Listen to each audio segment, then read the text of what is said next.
at binababa na po nila. Nandito na po tayo sa ilalim.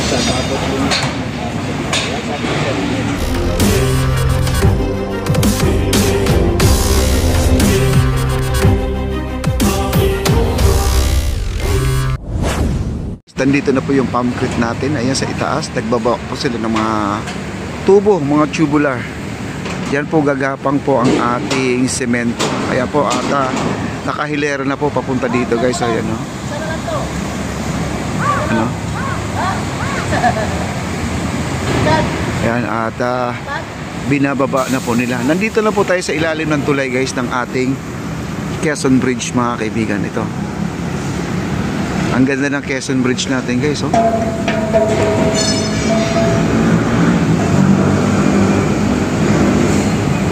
Ayan at marami na po silang naibaba. Di ko lang alam kung ilan po ang nasa baba. At yung pa downspout naman ay siguro nasa 1, 2, 3, 4 nasa 5 tubo. Dito nasa 10 na yan guys. Itong binababa nila dito ngayon.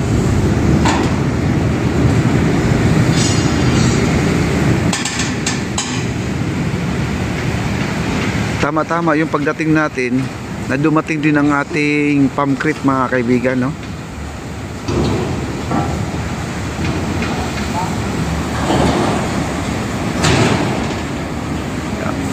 Ayan po ang mga steel matting natin mga kaibigan. Ang kakapal no. Grabe.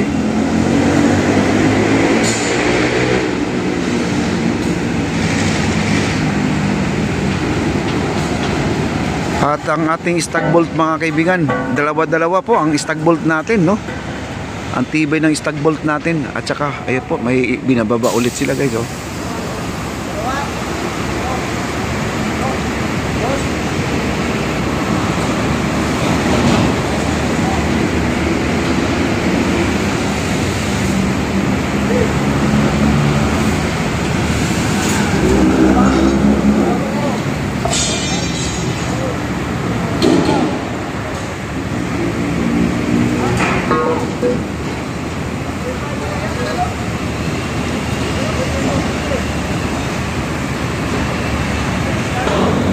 Ayan po, may binababa pa guys oh.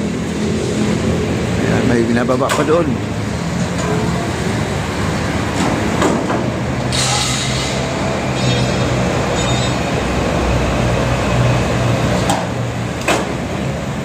Ang lawak nito guys. Siguro ang haba nito nasa 500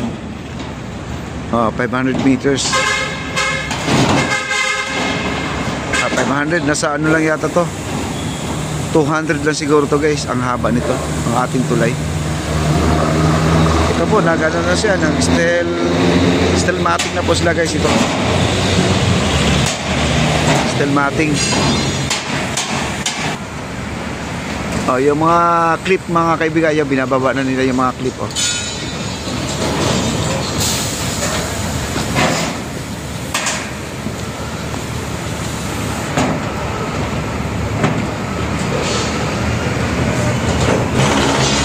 Ayan na po, binababa ng mga ano. Ayan po ay pangalawa na pong binababa nila. Ayan. Dinadala po nila yan sa dulo para pag nagputol-putol sila, madali lang po maputol yan no. May goma kasi yan guys, may goma. Ayun. Ini-inspection po niya yung ano, yung steel matting natin. Ini-inspection niya. Ano? Tinatalian na po nila guys. At abang na rin yung pinakadulo natin guys, itong steel deck na yan, para dito yan sa may siwang. Ito may siwang yan, lalagyan po nila yan no? Wow. Yung pumpkit natin nag-assemble na sila guys. Ayan no? Kailangan tuloy na po ang buhos natin ngayong araw na to, gabi na to. Elbow, ayan mga elbow, nandiyan yung mga elbow guys oh, ayan. Ayan, binababa nila yung mga elbow.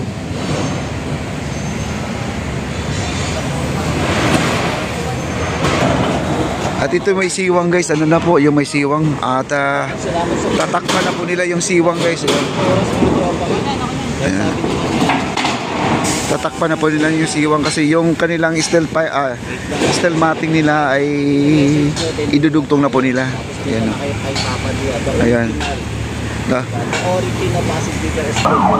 Ito na po, pinagdudugtong na po nila guys ito. Itong number 60 at saka 12 na bakal.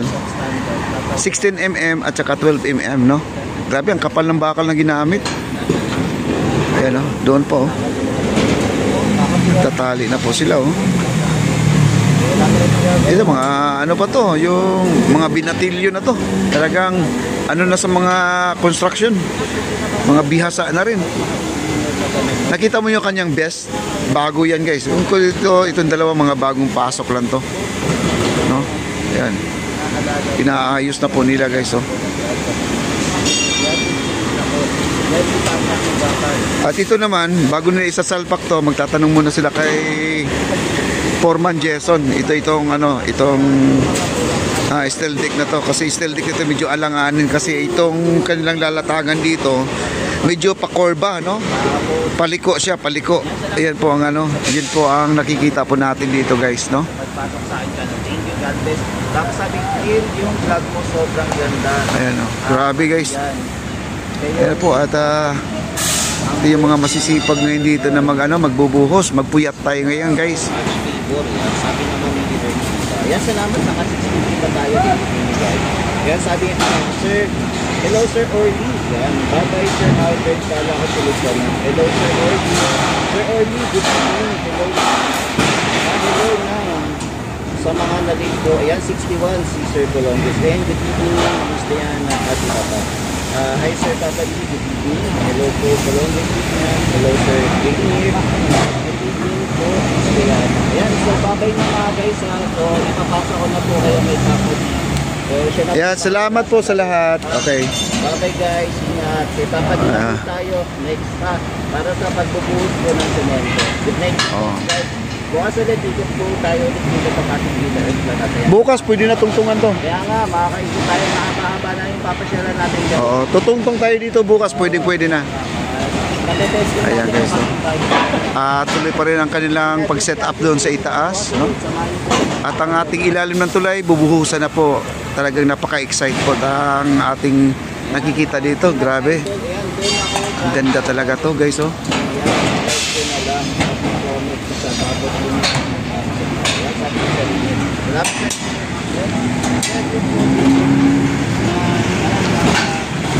Kasi kanina pa lang nag-set up na sila ng mga ilaw dito. Yung mga ilaw, yung mga electrical, pinalibutan po. Ilang ilaw na nilagay nila? 1, 2, 3, 4, 5, 6, 6 na ilaw.